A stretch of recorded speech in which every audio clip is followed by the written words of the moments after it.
have some sort of relationship to magic. Many of us have seen a magician on TV. Maybe you've even been to a magic show.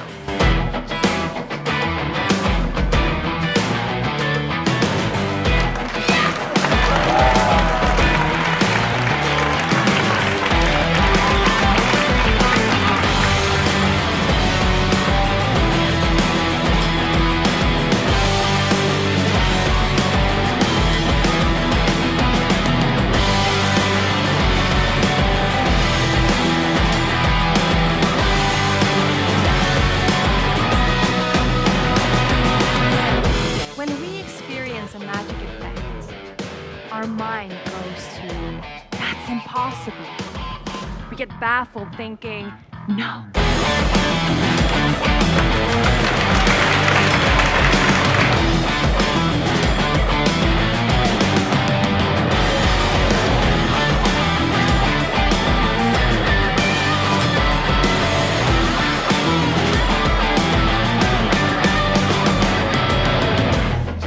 The true art of astonishment, and we used to be astonished by the things that we didn't understand, by the world around us.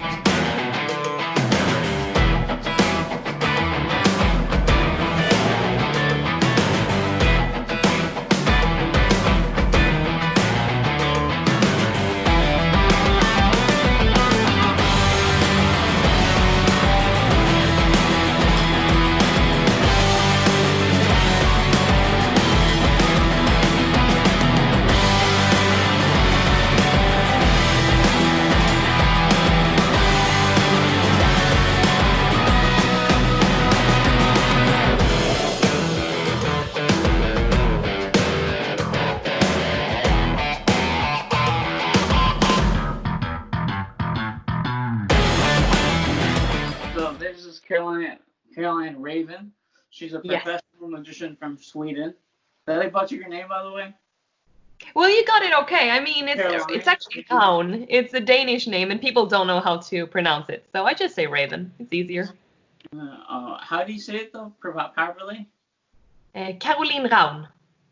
Caroline Ravn. Yes. That was actually very good. It's very good. Better than most Swedish people, actually. That was great. All right, but anyways, I met you through, I think, Instagram, and I was just looking for professional amateur magicians to interview, and you said that you'd be down to doing it, and so here we are. Yes. So thank you for having me. I actually brought some coffee since you have the name Caffeinated Magician, right? Yeah, you know what? I don't have my coffee. I don't know what I'm thinking. But you can fill that gap in for me. Yeah, yeah, that's good. Already teaming up. I like that. Right. So go ahead and just tell me a little bit, tell us, right, the whole YouTube fam, a little bit about yourself, who you are, how you get, and then we'll go from there. Okay. Well, my grandfather was a magician and my dad is a politician, so lying on the job was always encouraged. I started doing magic when I was 3 years old. I started with coin behind the ear at kindergarten, and I actually stopped doing magic when I was about 15 years old. I started going to church, and I studied theology for 5.5 years. So I'm almost a full preacher, whatever you want to call it. And then back in 2013, in December, I met Tom Stone, who became my mentor in magic. So about 2 months after meeting him, I quit my job to do magic full time, which everyone thinks is scary and crazy. And I mean, it went okay. So here we are. I mean, I travel the world. I love what I do. And yeah, I'm very happy, very proud of my career so far. And I do hope that it's going to continue, that way. So let's hope that happens. That's awesome. Yeah. So are you still involved in Christianity or the Bible or anything? Or do you just kind of do the magic now and you kind of left that part? I kind of left it all, I guess. In a way, I kind of, you know how you miss something that you don't really have. It's more like that. I kind of miss the feeling of going to church, and I miss the community and all of that stuff. But I don't really feel that I need it, if that makes any sense. Mm-hmm. Well, that's a whole different conversation. Maybe we could have another time. Absolutely. Maybe off camera. I'd love to sit down and chat about that. That's one of my my, how can I say it? Well, I'm very enthusiastic about my faith. Mhm. So, we can talk about that another time. Um, so anyways, you said your father was a magician and your grandfather a politician? Other way around. Other way around, okay. Yes. So what was the first trick that you saw that really sparked your um, passion for magic? I wish I remembered. I'm guessing it's coin behind the ear, or maybe I was crying and he made something appear, you know. But everything around my grandfather was a mystery. I mean, he was Danish, so I didn't understand anything he was saying, basically. Uh, But he did this, and then something appeared. That's what I remember. But cool. he was actually a very good teacher because he was showing me a trick several times. And if you're just starting magic, this is actually something that's really interesting to try. So he showed me a trick many, many times. And then when I kind of figured out how it was done, he wanted me to kind of duplicate it and try to make it happen myself. So he didn't show me how it was done. I had to come up with it myself. So Uh, if you're new to magic, maybe you're thinking, oh, I don't know how to vanish a coin. So don't find one way, find 10 ways. It's going to make everything so much more interesting for you. So yeah, yeah, I that's when think it all started, I guess. that reminds me of studying David Copperfield. Instead of learning how a trick was done, he would read the description in a book, close it, or something to that effect, and then he would come up with a method himself. Yeah, it's a great exercise. Yeah.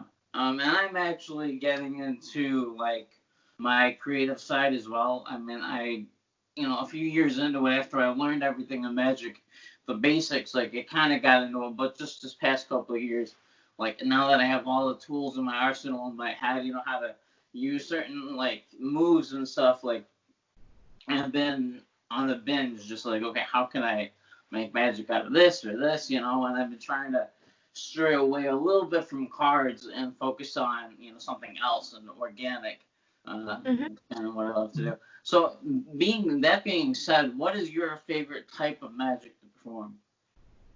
I love doing close up, like on a camera close up on a big theater stage. So I've been doing a lot of cruise ships. Well, not lately, but before the big Rona hit. So I was doing a lot of big cruises, like 1,000 people plus, and I really enjoy bringing up two people and having them witness magic up close and have everyone in the theater experience it as well. It is a really nice feeling to be able to bring close up to big stages. And so I'm very happy to be living in 2020 now where we actually have that opportunity because this wasn't even a possibility 15 years ago, maybe 10 years ago. That's very true. Actually, I have a question about that. Is that like set up by the cruise ship or by whatever venue you're going to be performing at, or do you have to bring your own equipment? Like, how do you set up for that kind of thing? Well, I like to pack very small and try to play as big as I can. So I have a tech writer where I write down everything that I need. So I'm gonna need like a table and the camera is gonna be there and the lights, of course, and the sound and everything like that. So I try to have my entire show in a carry-on because last year I went to China and I had my camera with me, and apparently you're not allowed to have your battery in your camera. So they confiscated my bag. So I didn't have a show with me. So I think it was like 2 hours to come up with a 40-minute show for 1,000 people. And I had like a photo of, I think it was Brad Pitt, and I had a deck of cards and I had rubber bands, and I had to create a new show in 2 hours. So Oh that was wow, intense. But I mean, I got a standing ovations. It was great. nice, Uh, very cool. Yeah, thank you. No, but I think that you can basically ask for anything that you want on a cruise, but it's better if you bring everything because you're going to know exactly how big the glasses are or how big the books are or anything like that. So it's going to make it easier for you because there's so many variables of things that could go wrong in a setting like that. And when you're on a ship and you're normally when you are performing, well, the magician is performing when we're going out from the docks. So sometimes it can be a little shaky. Most of the time it isn't. But when it is, you want to make sure that everything is super stable and you know where you have your shit. Right. Yeah, that makes a lot of sense. So, I don't know if I asked you this, but I'm gonna ask you it again if I haven't, because I got a bad memory. But how long have you been doing magic for? I started when I was 3 and I stopped at 15 and came back when I was 23. So now I'm 30. So I guess I've been doing it for a long time. Guess how young? I mean, yeah. Guess how young I am. Oh, that's a good one. I'm thinking maybe 25. 31. 31, really? Oh my Yeah, gosh. I got a baby face. You do have a baby face. I'm so jealous now. I'm going to call my Botox lady after this. Face. That's a good idea. Well, I'm gonna get myself a baby face. That's good. I actually do enjoy getting older, though. People take me more seriously. I saw the questions that you wanted to ask me, and I love that you actually send them in advance. But one thing that a lot of people ask me about is that, like, what is it being like a woman in magic and stuff like that?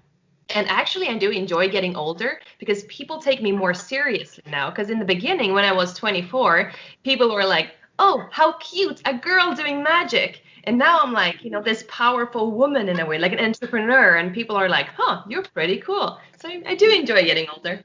I see myself as a nice bottle of wine. I don't mind it at all because you know what? As much as a lot of people like to stay away from it, and I do too to a certain degree, but it brings on responsibility. It's like, hey, I get to do things now that I didn't get to do when I was younger, and show that, like you were saying, show that I, in my case, I'm a man, and people can respect me for that. And I get more, more like, what do you call it? People actually see me and they say, all right, they'll take me seriously. Yeah. And that's I what agree. Yeah. And yeah, you're right. I did have that list that I sent you, but funny story about that, without being too long, was the phone that I have the list on that I use, because it's actually an extra phone that I lost and then I found again. But by the time I found it again, I had to blacklist it. Oh no. So anyways, what happened was, that was a while ago, and then so I've been using the phone as like an iPod. But then my boss said that her husband could, knows how to work phones because he's in that industry and he can unblacklist it. So I sent it to him, or with her, to have him look at it a couple of days ago, and she said that Apple phones are tricky and he couldn't figure it out. So she gave me it back today, and it's dead. No. Oh, don't you just hate when that happens? So this is off the dome. Oh, that's fine. I do have them here, but I think that we're having a really nice conversation anyway, so. Yeah, I like it when I can just work off the top of my head. Because last time I had an interview, and it's on my channel with, what's his name? Ryan something. Wasn't it Ryan Brown? Huh? Ryan Was Brown. it Ryan? Yeah, I saw that interview. Well done. Thank you. Yeah. And it's just, he was complaining, maybe complaining is not the right word to use, but he was concerned that it was a little bit too short of an interview. Oh. And I told him, I'm like, well, I'm trying to stick to a list. And then, what happened there was, I'm so stuck to the list, I don't know what else to ask afterwards, because I'm so focused on asking all the questions and reading the list. So it's nice doing this where I can just like focus in on the conversation and know exactly what I want to say next. Yeah, that's really nice. And possibly the best way to do it, I think. Thank you. Yeah, I like it. So let me ask you this. If you had to choose David Blaine or Chris Angel, and why? Chris Angel, I think. Okay. Well, I've met Chris several times, and he's a really nice man, and he treats me well, and he also thinks that I'm pretty, so that helps. And I haven't met Blaine, so I can't say the same about him. And also, Blaine was never a big hit in Sweden. So I never saw him growing up, I never saw him on TV, but I did see Chris Angel, so I'm going to have to say Angel. Yeah, I would imagine that he's like a sweet guy. Like, I mean, he comes off as this like rock star guy, but the funny thing about that is most of those kind of people are the nicest people that you'll ever meet. Absolutely. Yeah. And a lot of things changed in him when his kid got sick. So he's more humble, more down to earth, and he's really approachable in a way, and he's very open-hearted, if that's a word. It is in Swedish. So Yeah, that works. yeah, so he's actually a very nice man. So speaking of the whole rock star image, this is a fun question. What is your favorite genre of music to listen to, and why? And do you use your music in your shows? wow, that's a good question. My favorite artist is Ron Pope, who is a singer-songwriter from New York. So I don't really listen to him like that much anymore, but he's like my all-time favorite person to listen to. In my shows, I try to use music that is not copyright protected. So it's like instrumental stuff that I just have in the background. But I do create most of my stuff listening to music that I like. So there is this song from, it's a Swedish guy, you wouldn't know him, but his name is Oskar Lindros.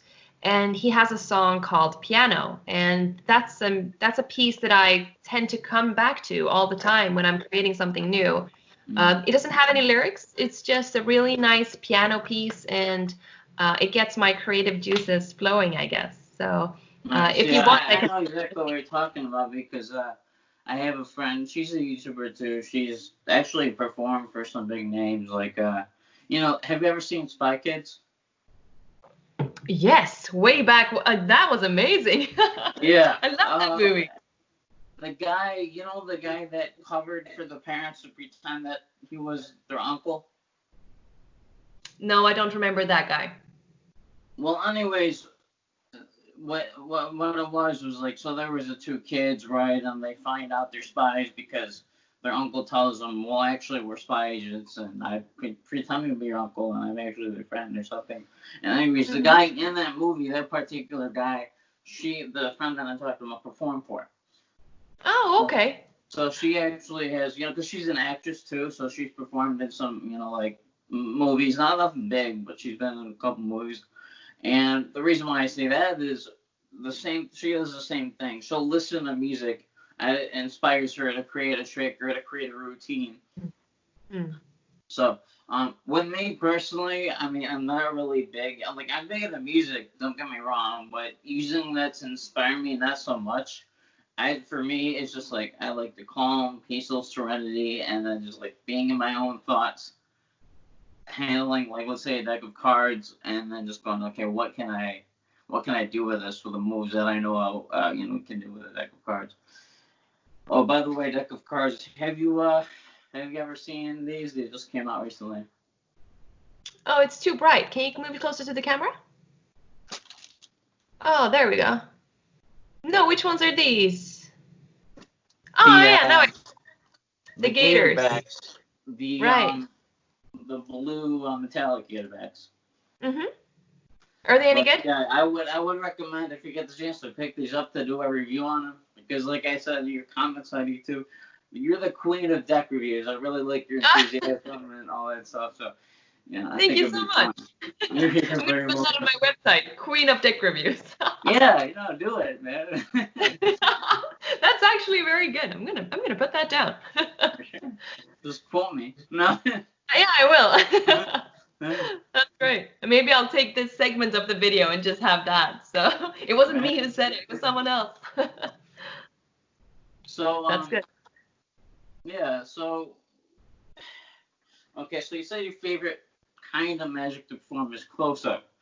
Do you have a particular close-up trick that you like a lot, or that you've been working on, or that's a favorite? I really enjoy doing triumph effects and sandwich effects, because the way that I feel that they perform for me, I guess, well, how the trick is received, I guess, is the best I can get out of an audience when I'm performing on a cruise like that, because the camera catches everything, right? And it's 4K and it's a great picture. And so when you can see the two cards and then all of a sudden you just spread it to see a third card, it feels like a second miracle, Yeah. So that's really I like the part when the audience just goes, no way. That's amazing. You can actually hear it in the audience too. It's like it's a huge theater and you hear someone go, no way. That's so cool. Funny. So funny. I always go just like, yes way, thank you. So I want to show you something. It's not a trick though. Okay. But if you haven't seen already, I'm doing my my 4th Kickstarter, and I brought with me the entire collection. They look like this, and I thought I would show you this one. I'm not sure you've seen it already. Maybe you have. Yeah, Oh, I've wait. seen pictures of them. Yeah. They're really cool, aren't they? They look pretty sick. Yeah.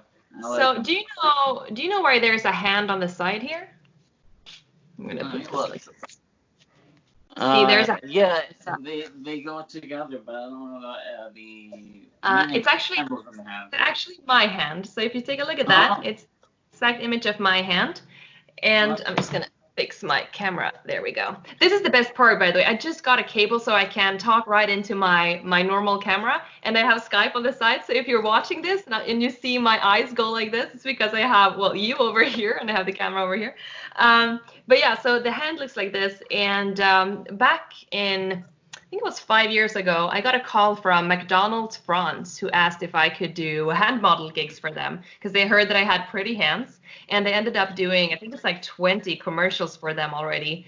And yeah, it's been amazing. So Lorenzo, who drew my cards, he thought it would be a great detail to add that to the cards because it's something that people don't know about me, but something that is, you know, a big part of my yearly income. Well, it was, I guess.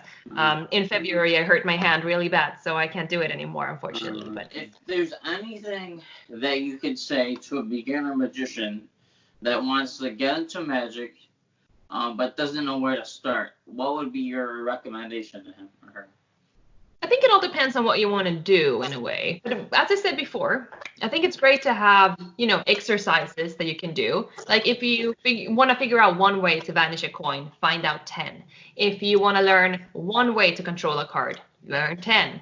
Because you're always going to find yourself in situations where it's not going to be possible for you to do a French drop or whatever it is you've been practicing, or an ambitious card from that one angle. So you want to be able to have as many ways to do the effect as possible, because even though you won't be doing 10 different versions of that trick that night, you're gonna throughout the next couple of months. So that's something that I've been really trying to do, find out different ways to do everything.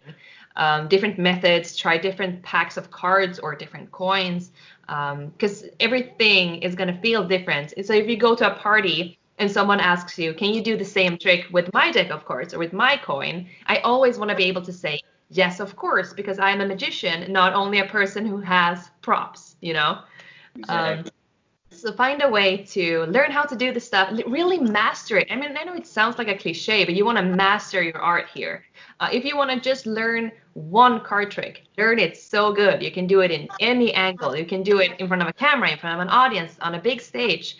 To make sure that it's you know everything about it, everything that could go wrong, everything that you should say, everything that is, you know, surrounding that trick to make it as enjoyable and magical for the audience as possible. And if you're interested in like learning how to do better shows, I think it's interesting to learn more about storytelling and videography and theater and script writing. You know, all of that stuff really comes in good hand when you're creating something. So when I was doing my one-woman national tour, 2018, I had so many people helping. I think there were 16 people on the team. It was storytellers, script writers, magicians, consultants, light technicians, you know, everyone to create that show. And it was just me on the stage. But it's important to not only know what you're good at, but also know what you're not good at so you can bring in those people, because it's really going to lift everything for you. So I'm going to ask you to put a link in the description in this video. So you're going to be able to see, I think it's 11 and a half minutes of a show that I did. I hired I rented, I guess is the word, a 1,120 seat theater in the middle of the coronavirus thing. So we had restrictions everywhere, and I had 11 people in the audience, and we live streamed the show. So what I did was I hired the show, and I brought in some magicians and consultants, and we had great camera people, like people who work with live TV. It was so good. So I have everyone come in, and we aired it, and it was great. And I'm so happy that I actually knew how to not only like what I want, but also what is it that I need help with. So in my case, I don't really know much about lights or smoke machines or cameras. I mean, I know this camera, but what would look good on TV? So it's very expensive though. But if you can have someone, maybe you can find someone who's a student and just ask them for some advice. And maybe they want to learn how to do, magic TV shows. Maybe it's a good way to collab and find a way to bring the entire act or art to a higher level, even for them. So I think that's a good way to find collaborators. Is that the word? Yes, I think so. You're right. Yeah. Yeah. So try to, find people who believe in you and believe in your art. And I'm really sure that everyone is going to be able to benefit from that. So I always bring in people who I know are not like fans or anything, but people who believe in my product. So that's very important to me. They want to make me look good. That's great advice, and that is actually one of the questions that I was going to ask you, as far as like, but one of the other ones that I had in mind were, how do you start to go from amateur to professional and get those shows booked? There's a couple of different ways, but I believe that the more you're seen, the easier it's going to be. So in my case, I started going to a lot of not really open mic nights. It was more like business people hanging out for lunch, and I ended up going there. And part of that like session or whatever you want to call it was everyone got, I think it was 20 or 30 seconds to introduce themselves and tell everyone what they were doing, because they always had guests. And what I did was that I stood up when it was my turn, and I did coin behind the ear, and I vanished a pen. And at the end of that routine, when I was like very interactive, I was running around in the room and making everyone laugh.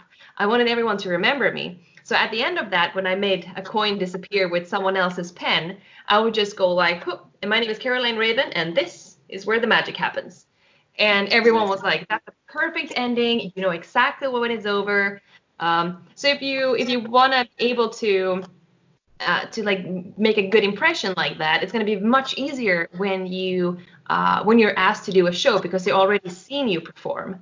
So I went to a lot of those, and I got so many business cards, and I called them all up. It was very cheap in the beginning, and that's why I wanted to get those shows out, because the more you perform, not only the better you're going to be, but also the more possibilities is it for you to be hired again, because the more people who see you, the higher percentage is going to be of people who are going to hire you. So that's how it all started for me. And then back in, was it 2017? Yeah, 2017, I met my agent, Charlotte. And we have been inseparable since. Now I had Corona for 2 weeks, and she has been in Croatia for 2 weeks. So I haven't seen her in like 3 or 4 weeks, I think. So it's been a really long time. But yeah, we do everything together. We make every decision together, and it's really nice to have someone have your back like that. So it's really nice.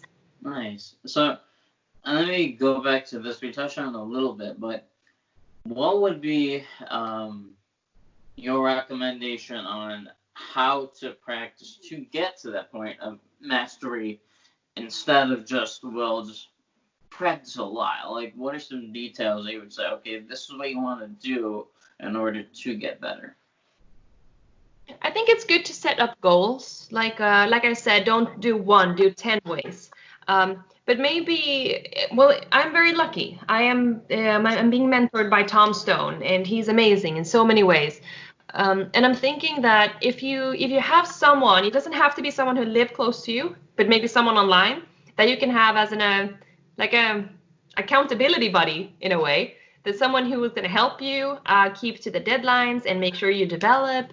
I think that's going to help a lot, actually, having someone who can not only give you exercises, but also check up on you that you did it, Because I get very lazy at times. I have to say that. I'm really honest about this. No, I get the same way. I mean, especially with a bipolar, there's times where I just I sleep in, I don't want to do anything, and I'll just be like, I know I'm supposed to put out Tricky Tuesdays video today, but I don't want to do it, so I'll just make up some excuse on my channel and be like, sorry, I wasn't able to get around to it because I didn't feel like it, Yeah, but I mean, you only hurt yourself that way. So I think that if you're getting started and you want to get better, I think it's Yeah, set up like straight goals for yourself. Do you want 5 minutes of close-up? Create 5 minutes of close-up, but don't make it like too hard for yourself. I know Tom Stone says that if you have somewhere to sit, you're gonna sit. And so take away all your chairs.